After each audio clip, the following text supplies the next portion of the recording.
Sveiki! Šis ir raidieraksts Arotbiedrība nākotne un sociālais dialogs Latvijā.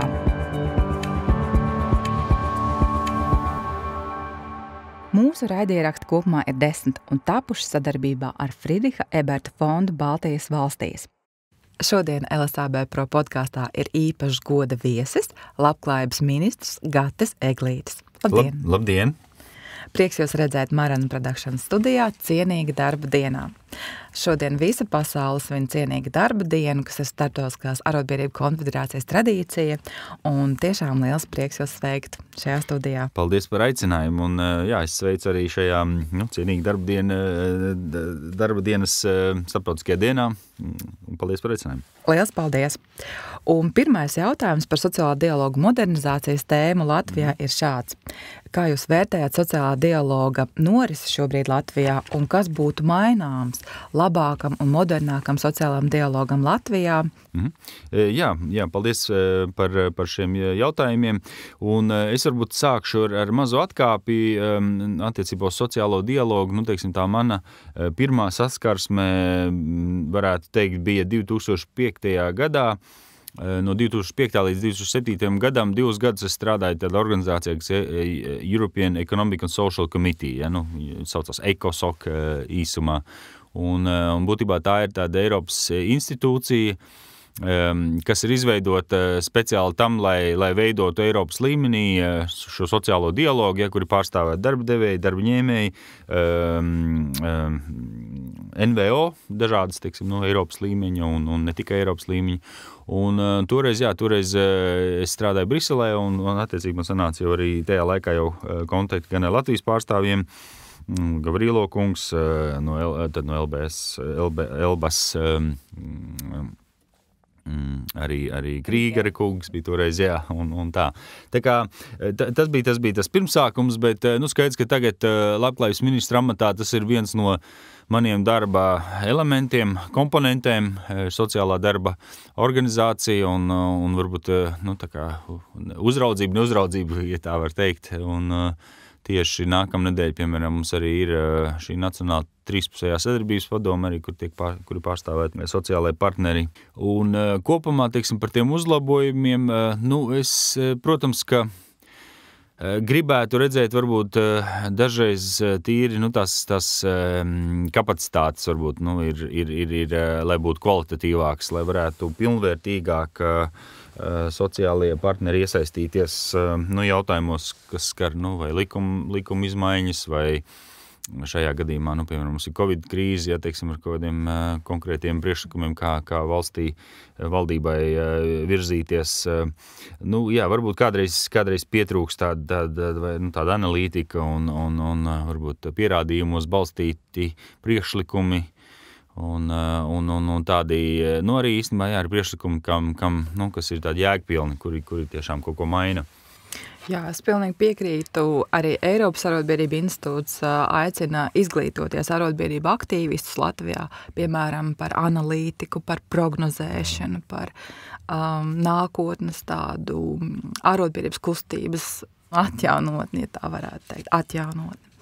Un tāpēc arī otrais jautājums. Mēs esam parakstījuši Labklājības ministrija, Vidzemes augstskola un Latvijas sakardarbnieku arotbiedrību pro memorandu par sociālā dialogu modernizāciju Latvijā. Un no arotbiedrību puses mums, protams, ir svarīgākais arotbiedrība atjaunotne, jauda, veiktspēja, inteliģence, analītika un tāda uz nākotni virzīta eiropeiska arotbiedrību kustība Latvijā. No Vidzemes augstskolas puses ir dalīšanās ar zināšanām, prasme pilnveida un arī šīs inovācijas dialogā. Bet kas būtu uzsverams no labklājības ministrijas puses, jūsuprāt? Jā, es domāju, no mūsu puses ir svarīgi, lai ir konkrēts pienesums, mūsu ikdienas darbam, vai tas ir saistīts ar darba tiesisko attiecību regulējumu, vai tas ir saistīts ar sociālo politiku, vai tas ir saistīts ar ekonomikas investīciju jautājumiem, tā tālāk, lai būtu kvalitatīvs pienesums gan no darba devējiem, gan no arotbiedrībām. Un, tas jau būtībā saskana ar to, ko jūs teicu iepriekš pirmajā jautājumā, ja, ka ir šīs intelektuālās kapacitātes resursi tiešām, lai varētu spēlēt arī, bieži vien arī Eiropas līmenī, ja, piemēram, jo daudz jautājumu, kas mums nāk, regulas, direktīvas, ja, viņas nāk no Briseles, un tur ir jāspēj saprast, kā, teiksim, panākt varbūt vēlamos lēmumus, mums arī Eiropas institūcijās, piemēram. Tas ir mūsu uzstādījums, ka mēs vēlamies strādāt ar sociālajiem partneriem, un mēs to arī darām, protams, mācīšanās, jebkurā gadījumā tas ir, es domāju, visās nozarēs pilnveidošanās, tas ir kā, man tā liekas, kā pašsaprotam lieta, un arī sociālajiem partneriem visu laiku jābūt gataviem ieguldīt zināšanās. Viennozīmīgi paldies par atbalstu un sapratni. To mūsu arotbiedrība tiešām ir uztverusi kā ikdienas jautājumu, pilnveidoties, sniegt priekšlikumus un, protams, audzēt arī veiktspēju šajos priekšlikumos un kvalitātē un arī tādām pienesumā vērtīgā no darbinieku puses idejas. Un trešais jautājums, kā jūs vērtējat koplīgumu uzņēmumā un nozarē vai ģenerāla vienošanās lomu mūsdienās? Un vai piekrītat, ka Islandes modelis Latvijai varētu būt viens no vispiemērotākajiem? Mhm. Jā, kopumā man kā ministram gan koplīgumi, gan ģenerāla vienošanās man patīk, teiksim, tas koncepts kopumā un attiecībā uz koplīgumiem. Es ceru, ka viņu būs arvien vairāk, jo tas ir tas Skandināvijas modelis, arī ne tikai Islandes varbūt, bet arī plašāk, ja, kur darba devēja, darba ņēmējiem spēja vienoties par dažādiem jautājumiem, ne tikai atalgojums, tur, protams, arī visas apmācības, teiksim, arī ārpus darba, varbūt kādreiz kaut kādas aktivitātes, kompleksi, teiksim, tādi jautājumi, lai darba vietas padarītu, teiksim, tā atraktīvākus un teiksim, to darbinieku dzīves līmeni kopumā celtu uz augšu. Un tas, es domāju, mums Latvijā bieži varbūt pietrūkst, ka šis ir jādomā, teiksim, kā darbiniekiem justies labi, un tas nav tikai atalgojuma jautājums, tas ir arī, teiksim, kompleks, gan arī, protams, veselības apdrošināšana, izglītošanās, varbūt kaut kādi ar ģimeni saistīti jautājumi atbalsta, un to visu var atrunāt koplīgumos, tā kā jā. Lieliski, paldies, jo mums šobrīd Latvijā 20% vidēji koplīguma pārklājums, bet Eiropas arotbiedrību konfederācija, piemēram, galvenie eksperti iesaka 60%, lai darbinieku un darba devēja intereses būtu līdzsvarā. Ir svarīgi gan darbinieki sadzirdēt, gan darba devēja, gan, protams, valsts intereses, kas ir visa pamatā. Paldies par šo. Un patiešām šovasar iepazinām Islandes modelis, kas likās viens no piemērotākajiem, bet tas ir arī gan Zviedrijā, kā jūs pilnīgi pareizi minējāt, gan Dānijā nedaudz, gan arī Norvēģijā, un cerams, ka daļēji ar Latvijas iespējām salāgojot būs īstenots arī Latvijā. Un viens no jautājumiem ir arī par pensiju tēmu, kas tiek regulēts jau pieminētajās Skandināvijas valstīs arī ar koplīgumu. Un kāda jūsuprāt ir Labklājības ministrijas loma attiecībā uz slēgtajiem privātajiem pensiju fondiem? Šobrīd Latvijā tāds ir viens. Kāda varētu būt šo pensiju fondu attīstība un arī prasmu fondu attīstība Latvijā? Jo viņi ir saistīti, piemēram, Skandināvijā, šie fondi ir saistīti. Jā, paldies.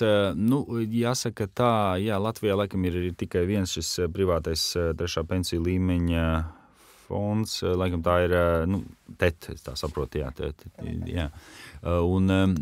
Un tā ir tāda atbildīga rīcība, es domāju, no uzņēmuma puses, kurā, jāatzīmē lielākais akcionārs ir skandināvu tieši akcionāri, un līdz ar to varbūt arī viņi dara to, ko viņi Skandināvijā ir kas ir parasta praksē, ka viņi palīdz un rūpējās par darbiniekiem, arī papildus veicot šīs iemaksas arī trešajā pensiju līmenī, kas ir brīvprātīgs, teiksim tā, ja mēs zinām, mums ir pirmais un otrais pensiju līmenis, viņi ir obligāti, tad trešais ir būtībā tāds labas gribas,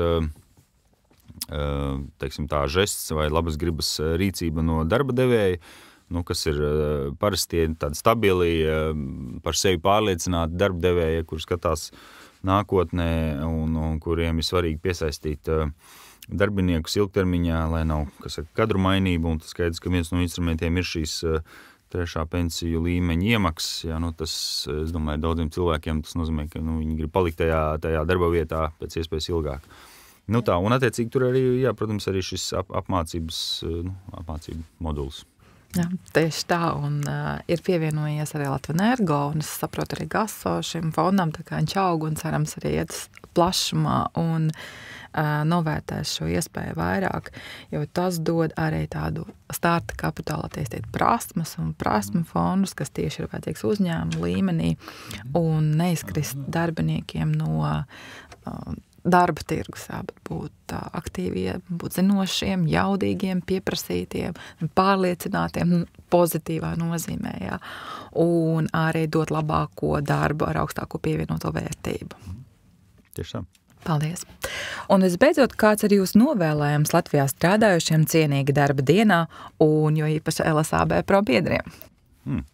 Jā, mans novēlējums interesanti, es tieši šorīt biju uz Lidl veikalu tīkla atklāšanu, tad Eizenšteina ielā 81, kur bija veida ceremonija, un jāsaka, Lidls ir, man liekas, tāds labs piemērs, kas Latvijā ir rezultējies vairāk nekā 2000 jaunās, labi apmaksātās, stabilās darba vietās, kur tiešām man ir tā sajūta, kur rūpējās par darba ņēmēju. Un mans novēlējums tiešām, lai mums Latvijā būtu vairāk šādu darba vietu un arī attieksmes pret darbinieku no darba devēja puses. Domāju, šis piemērs, vismaz man liekas, tā ļoti, ļoti adekvāts un piemērots. Tā kā, jā, tas būtu mans novēlējums. Lielas paldies, tikai koplīgums vēl jānostāds iespējams. Koplīgums, protams. Super, sarunāts. Lielas paldies par šo interviju. Mēs novēlam veselību, spēku, panākumus jūsu darbībā un paldies, ka atnācāt. Paldies jums par aicinājumu un par sadarbību. Tieši tā. Paldies. Ja tev ir kāds pazīstams, kam liktos interesanti šī informācija, droši dalies. Piesako mūsu YouTube kanālam un ieskaties www.lsab.lv.